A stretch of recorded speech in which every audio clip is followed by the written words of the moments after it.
तो जय हिंद, स्वागत है आपका विराग ब्लॉग्स के एक नए एपिसोड में। और आज के इस एपिसोड में हम जाने वाले हैं एक ऐसे देव स्थान जिसका सीधा संबंध भगवान श्री राम से है।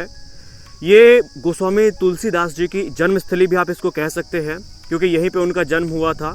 तो आज का ये एपिसोड काफ़ी खास है, क्योंकि आज हम आपको एक ऐसी जगह पे ले जाने वाले हैं जिसका इतिहास में भी पुराना एक संबंध रहा है। और इतिहास में इसके बारे में रामचरितमानस हो गया या दूसरे जो ग्रंथ हैं उसमें यहाँ वर्णन भी था। और ये एक ऐसा देव स्थान है जहाँ पर भक्तों का जो जमघट है वो साल के 12 महीने 24 घंटा लगा रहता है। तो ये काफ़ी एक बहुत बढ़िया स्थान है और यही का हम टूर करने वाले हैं। और हम आशा करेंगे कि आज का ये वीडियो आपको अच्छी भी लगे।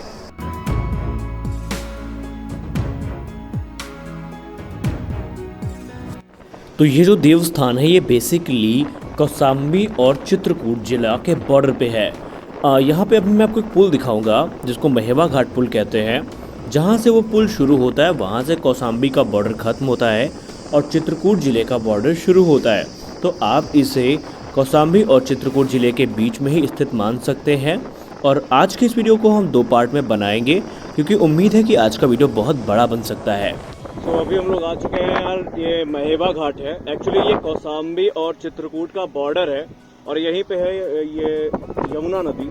इस पुल को क्रॉस करने के बाद शुरू हो जाता है जिला चित्रकूट, जहाँ पर वो मंदिर उपस्थित है जहाँ पर हम लोग जा रहे हैं। और ये तकरीबन 1 किलोमीटर का पुल है जहाँ से हम लोग अभी आए हैं और उसके आगे भी हमको इसी तरह जाना है। तो ये रही यहाँ पे यमुना नदी और यमुना नदी में खड़ी है नाव। अब गुरु इतना टाइम तो नहीं ना कि नाव में घूमे, हमको लगता है डर, हम नाव में घूमते भी नहीं है, लेकिन दिखाना जरूरी है क्योंकि व्यू काफ़ी अच्छा है भाई। सो अभी पहुंच चुके हैं राजापुर घाट और यहीं से स्टोरी कवर करनी है। And this is not the first time I am covering this story. इसके पहले भी कवर हो चुकी है स्टोरी, लेकिन उस समय कभी हम यहाँ पे थे नहीं। और वो जो स्टोरी कवर की गई थी वो सिर्फ इंस्टाग्राम तक ही सीमित थी। आज यहाँ से हम सीधा करेंगे कोशिश की जितनी भी डिटेल्स हैं छोटी छोटी वो हम कैप्चर कर सकें। और इसके अलावा भी कुछ जगह है जहाँ पर हमको जाना है। इसके पहले जब हम सोमू भाई के साथ आए थे, देखे होंगे वो व्लॉग, तो उस समय ज़्यादा कुछ इन्फॉर्मेशन मिली नहीं थी। अभी यहाँ पे चल रही है रामायण और यहाँ पे जाके हम बात करेंगे, यहाँ के लोगों से बात करेंगे, क्योंकि मेरे लिए भी एक नया एक्सपीरियंस है ये। इसके पहले कभी ये सब चीज़ें हुई नहीं है। तो यहाँ पे जाके देखेंगे क्या होता है, कैसे होता है। तो यही है वो राजापुर धाम जिसके बारे में हम बात कर रहे थे। यहाँ पे हमेशा कुछ न कुछ चलता ही रहता है।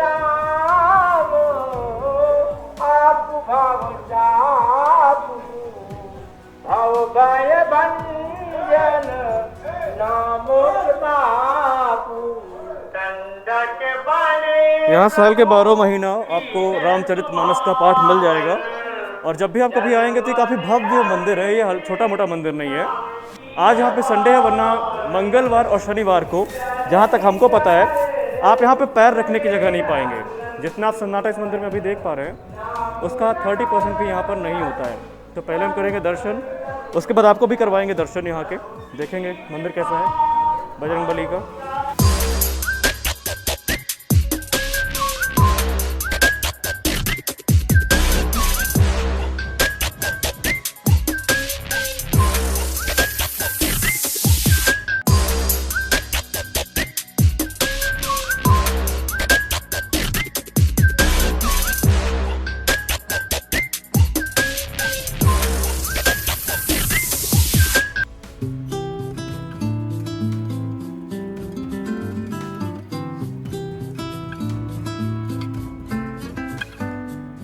तो यही है राजापुर के प्रसिद्ध बजरंगबली जी, जिनका दर्शन करने श्रद्धालु काफ़ी दूर दूर से आते हैं। और आज हम भी यहाँ पर आए हैं और अभी हम यहाँ के पंडित जी से बात करेंगे इस मंदिर के इतिहास के बारे में, कि इसको लेकर कहानी कैसी है, इसकी स्थापना कैसे हुई और इसका तुलसीदास जी से क्या संबंध है। इस पर भी हम बात करने वाले हैं। तो जय श्री राम मित्रों, अभी हम पहुँच चुके हैं राजापुर मंदिर, जिसके बारे में हमने बात करी थी। इतिहास में भी और पौराणिक कथाओं में भी इस जगह का काफ़ी जिक्र है, क्योंकि ये गोस्वामी तुलसीदास की जन्मस्थली है। यहाँ पर गोस्वामी तुलसीदास जी का जन्म हुआ था। और अभी जहाँ तक हमने पता किया है सोर्सेस से, तो यहाँ पता चला है कि एक स्थान भी है जहाँ पर उनके द्वारा रचित रामचरितमानस भी है। तो अभी हम यहाँ पर कुछ साधु संत महात्मा हैं, उनसे हम बात करेंगे और जानेंगे कि इस स्थान का क्या महत्व है, लोग यहाँ दर्शन करने क्यों आते हैं और इस जगह का अपना इतिहास में क्या स्थान रहा है, इसके बारे में भी हम बात करेंगे। तो आइए मिलते हैं उनसे। नाम बाबा जी। बाबा जी, पहली बात तो आप ये बताइए, इस मंदिर की स्थापना कैसे हुई, कब हुई और इसका इतिहास में क्या स्थान है? अब देखिए, यहाँ पर स्थापना तो बताना बहुत मुश्किल है। ये गोस्वामी तुलसीदास जी की हाथ की बनाई हुई मूर्ति है। और इसे गोस्वामी तुलसीदास जी यहाँ से पहले नांदी तौरा जाते थे, जो राजापुर और पहाड़ी के बीच से 8 किलोमीटर पैदल जाना पड़ता था। इसलिए वो पैदल जाते थे और पैदल वहाँ पर जा कर के पूजा अर्चन करते थे और बाद में वापस आ जाते थे। तो इस स्थान पे वहाँ नानी तौरा, ये कहाँ पड़ेगा, कितनी दूर है यहाँ से? यहाँ से लगभग 20-25 किलोमीटर है। पर जाते थे और वहाँ पूजन करते थे, बाद में विसर्जन करके वापस राजापुर आ जाते थे। रास्ते में 2 नदियाँ पड़ती हैं, एक वाल्मीकि नदी और एक गेड़ुआ नाला। ये क्या कहते हैं, इसमें पहले पुल तो था नहीं, तैर के आना तैर के जाना। लेकिन बरसात हुई, जा रहे थे, बरसात का समय था, तो वो जो है पानी बरसा, नदी चूँकि बाढ़ आई, उस पार जाना उनको जो है बड़ा मुश्किल हो गया, उस पार नहीं जा सके।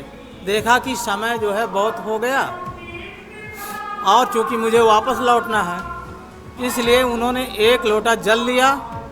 जल लेकर के हनुमान जी के नाम से छोड़ा। ज्यों ही लोटे का जल समाप्त हुआ, त्यों ही आकाशवाणी हुई कि तुमको यहाँ आने में परम कष्ट होता है, इसलिए यहाँ मत आया करिए और तुम्हारे जन्म स्थान से पश्चिम की ओर एक शिला पड़ी हुई है, मेरा आकार बना करके पूजन करो। तो बाबा उस दिन जो है नानी तौरा न जा करके यहाँ आए तो एक नीम का वृक्ष रखा था, खड़ा था, और उसको जो है उसी के नीचे एक शिला पड़ी हुई थी। ये जो आप पत्थर सामने दिख रहे हैं, ये पूरा शिला है। इस पर मलयागिर चंदन घोट करके हनुमान जी की आकृति बना करके पूजन करते और पूजन करने के बाद मूर्ति का विसर्जन कर देते थे। मूर्ति का विसर्जन इसलिए कर देते थे कि कुत्ते बिल्ली चाट न जाएं, क्योंकि कोई मंदिर तो था नहीं, ना कोई मकान था कि सुरक्षित रखे, इसलिए कोई कुत्ता बिल्ली इसको चाटे नहीं, स्पर्श नहीं करे। इस भावना से उस मूर्ति को जो है विसर्जन कर देते थे, धुल देते थे। एक दिन हनुमान जी की ऐसी कृपा हुई, इच्छा हुई कि उन्होंने आकृति बनाई हनुमान जी की और पूजन किया, पाठ किया। बाद में मूर्ति का विसर्जन करना भूल गए, अपने कुटी गए, प्रसाद बनाया, प्रसाद बना करके भोग लगाया। तो ही उनको याद आ गया कि आज मैंने मूर्ति का विसर्जन नहीं किया है।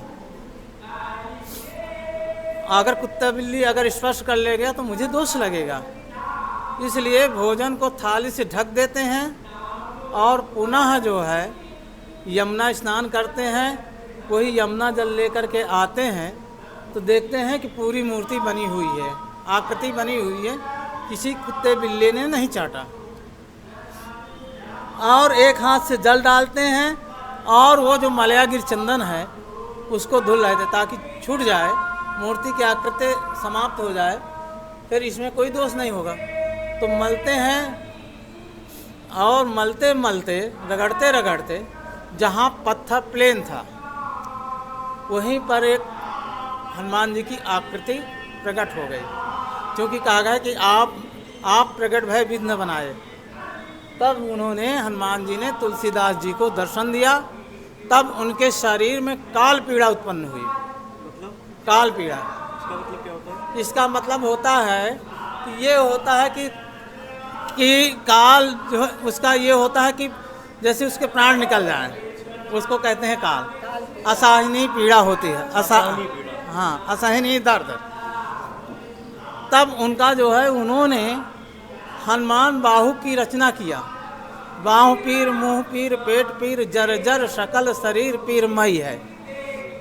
और हनुमान बाहु क्या कहते हैं, हनुमान अष्टक की रचना किया। हाँ, उसमें लिखा है को नहीं जानत है जग में कभी संकट मोचन नाम तिहारो। विनय पत्रिका में 30वां दोहा है, जाकी गति है हनुमान की ताकि पैज पूज आई यह रेखा कुलिश पकाड़ की। अघटित घटन विघट विघटन की ऐसी वीर दावली नहीं आन की। तुलसी कप की कृपा विलोकद खान सकल कमलान की। सुमिरत संकट सोच विमोचन मूरत मोद निधान की, तापर शान कूल हर गिरजा लखन राम और जान। तब बाबा का कष्ट दूर हुआ, तब उन्होंने इनका नाम संकट मोचन रखा। तुलसीदास जी ने रखा था। हाँ संकट मोचन। हाँ, उनका चूंकि कष्ट दूर हुआ, कष्ट संकट दूर हुआ, तो उन्होंने संकट मोचन रखा।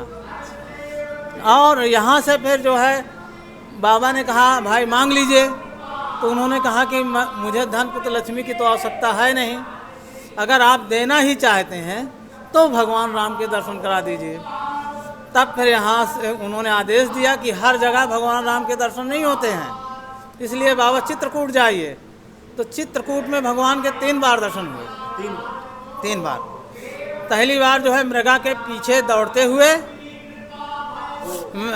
हाँ चित्रकूट में, रामघाट में मृगा का पीछा करते हुए। उस समय बताते हैं कि मृगा के पीछे भगवान राम दौड़ रहे थे, जब सीता ने कहा था कि आनहु चर्म कहत वै देहि, हाँ इसलिए इस मृगा की चर्म मुझको चाहिए, तो वो सीन में प्रभु ने दर्शन दिया। अब इसके बाद फिर आए पुरानी लंका है। पुरानी लंका में क्या देखते हैं कि रामलीला का अंतिम चरण चल रहा है। कौन सा है कि भगवान का राज्याभिषेक हो रहा है, कि प्रथम तिलक वशिष्ठ मुन कीना, पुण्य विप्रन कहूँ आज दीना। पूरे समाज के दर्शन हुए। जब सायंकाल हुआ, विश्राम करने लगे, तो हनुमान जी ने सोचा कि बाबा 2 बार दर्शन कर चुका है, अगर दर्शन ये संतुष्ट नहीं होता है तो कल यही अपवाद करेगा। क्या अपवाद करेगा? देवता लोग भी झूठ बोलते हैं। इसलिए ब्राह्मण का रूप धारण करके हनुमान जी बाबा से मिले और बाबा दर्शन हो गए। तो बाबा ने कहा दर्शन तो नहीं हुए, तो कहा बाबा कल काल है, बार बार प्रभु के दर्शन नहीं होते हैं, इसलिए कल तुमको और दर्शन होंगे। अगर कल दर्शन आपने कर लिया तो कर लिया, नहीं तो फिर आपको कभी दर्शन नहीं होंगे। प्रातः काल देखा तो वही स्वरूप आया, मृगा के पीछे दौड़ते हुए। उन्होंने क्या किया, घोड़े से उतर करके मंदाकिनी मैया में स्नान किया और धनुष बाण रख करके बाबा से कहा बाबा चंदन आप हमको दे दीजिए। बाबा ने चंदन खसका दिया, लेकिन उन्होंने कहा नहीं आप चंदन करिए। तो वो दोहा एक प्रसिद्ध है, चित्रकूट के घाट में भई संतन की भीड़, तुलसीदास चंदन घिसे तिलक देत रघुवीर। जो ही दोहा उनके कानों में पड़ा, त्यों ही उन्होंने प्रभु को प्रणाम कर लिया। और जब आपने कहा कि यहाँ क्यों आते हैं, किस लिए आते हैं, तो हनुमान जी महाराज जो है, जाकी रही भावना जैसी प्रभु मूरत देखी तिन तैसी। जिस भावना से वो आते हैं, हमारे सरकार जो है उसकी जो भावनाओं को देख करके उसका सारा कष्ट दूर करते हैं और मनोरथ परिपूर्ण करते हैं। ये जो है इनका इतिहास है। तो बाबा जी से पूरा वृत्तांत विस्तार में सुनने के बाद अब बारी थी भगवान भोलेनाथ के दर्शन की, क्योंकि इनकी प्रतिमा भी इसी मंदिर में स्थापित है और ये काफ़ी भव्य प्रतिमा है। इस मंदिर का अपना एक पूरा इतिहास है और यहाँ पर काफ़ी अच्छी और अनोखी चीज़ें भी हमको देखने को मिली हैं, जो हम आपको अभी दिखाने वाले हैं। मंदिर प्रांगण के दीवारों में कहीं हमें हनुमान चालीसा, तो कहीं दुर्गा चालीसा, तो कहीं रामचरितमानस की चौपाइयाँ देखने को मिली, जो यहाँ की भव्यता को और भी ज़्यादा बढ़ाती हैं। ये एक ऐसा देवस्थान है जहाँ पर रामायण, भजन, कीर्तन आपको सप्ताह के 7 दिन देखने को मिलेगा जब भी आप यहाँ पर आएंगे। और यहाँ की दीवारों में आपको कोई ना कोई धार्मिक ग्रंथ, कोई ना कोई श्लोक, कोई ना कोई चालीसा देखने को मिल जाएगी, जिनको आप यहाँ पर पढ़ भी सकते हैं। जैसे कि इस समय यहाँ पर दुर्गा चालीसा लिखी हुई है और इसी के बगल में अगर आप गौर से देखेंगे तो यहाँ पर हनुमान जी से संबंधित जो ग्रंथ हैं उनका वर्णन है। यही वो राजापुर मंदिर है जिसके बारे में हम बात कर रहे थे। और आज किस्मत अच्छी थी कि पंडित जी यहाँ पर थे और पंडित जी ने इस मंदिर के बारे में जो इतिहास बताया है, मुझे नहीं लगता किसी न्यूज चैनल में आज तक ये रिपोर्ट कवर हो पाई होगी। And this is not the first time I covered this story. इसके पहले भी हमने किया था, लेकिन वो एक इंस्टा लाइव था, वो वीडियो सिर्फ इंस्टाग्राम पे गया था, उसका कोई भी हमने इसको यूट्यूब पे नहीं डाला था। लेकिन आज जो इन्फॉर्मेशन इस मंदिर के बारे में निकल के सामने आई है ना भाई, मैं चैलेंज कर सकता हूँ कि कोई भी चैनल इतनी गहनता के साथ इस मंदिर के इतिहास के बारे में नहीं बताया होगा। और अभी तो बहुत आना बाकी है, हालांकि ये वीडियो लंबी हुई है तो ये 2 पार्ट में आएगी। पंडित जी ने जो भी इतिहास बताया है उसको मैं जरा भी कट नहीं करने वाला हूं, क्योंकि वो बहुत बहुमूल्य जानकारी है जो बहुत कम लोगों को पता है। इसलिए इस वीडियो को हम 2 पार्ट में लाएंगे। पहले पार्ट में आपको सिर्फ इस मंदिर का दर्शन करवाया जाएगा और पंडित जी की बातें सुनवाई जाएंगी। जो दूसरा पार्ट होगा उसमें हम राजापुर में जो दूसरे स्थान है, देवस्थान, जहां पर हम दर्शन कर सकते हैं, वहां का ब्लॉग डालेंगे। तो फिलहाल अभी इस मंदिर से इतना ही। कुछ सिनेमैटिक शॉट्स के साथ हम आपको छोड़े जा रहे हैं, आप उसको एंजॉय करिए और मिलते हैं अपने अगली लोकेशन में अपने नए वीडियो के साथ।